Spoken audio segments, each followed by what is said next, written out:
Low carb kakanin naman po tayo. This time po, puto yung ating gagawin. Pero ito po, hindi gawa sa all-purpose flour, rice flour, o sa bigas. Kasi out po sa atin lahat po yun. Ito ay low carb, pero ang texture, tingnan nyo naman. Diba po? At napakalambot po niyan. Sobrang sarap din, syempre. So, ito yung ating ingredients. Salted egg, 4 pieces po na egg white. So, uunahin muna natin yung ating mga liquid ingredients po. Pagsasama-samahin natin sa isang lalagyan. And don't worry po, mabilis lang po ito. Room temperature po yung ating eggs. Then, large po na size yung aking ginamit dito. 4 na piraso, 4 pieces. Okay po? Tapos, itong ating puto mix, napakasimple lang sundan. Andyan yung instruction. Mababasa po nyo po. At available po yan sa Cheddar's Grindahan. Then, add tayo ng 3 tablespoon po ng all-purpose cream. Pwede po ba yung gata ng nyog? Yung unang gata ng nyog? Pwede naman. Pero masarap lang talaga ito sa puto. Yan. Kasi alam ko tatanungin niyo na po yan eh. And melted butter, 2 tablespoon po. Kailangan lang yung mga butter po ingat, butter siya, hindi margarine, okay?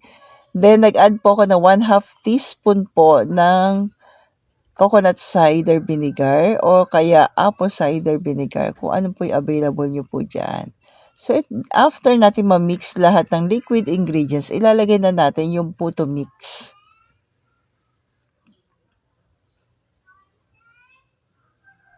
Yan.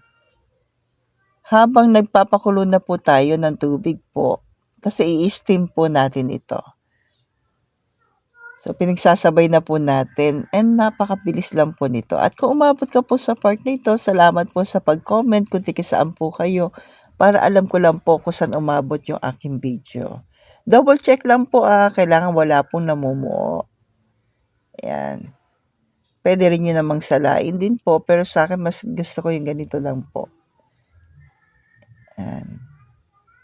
So, dina-double check ko na lamang po.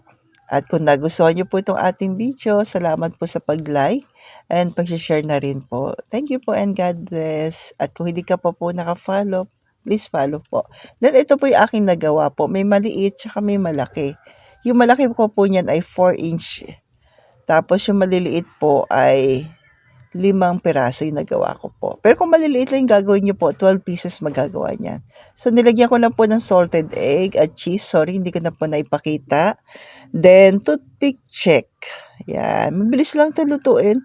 Around 10 to 15 minutes. Luto na po yung maliliit. 10 minutes nga lang, luto na siya. Toothpick check.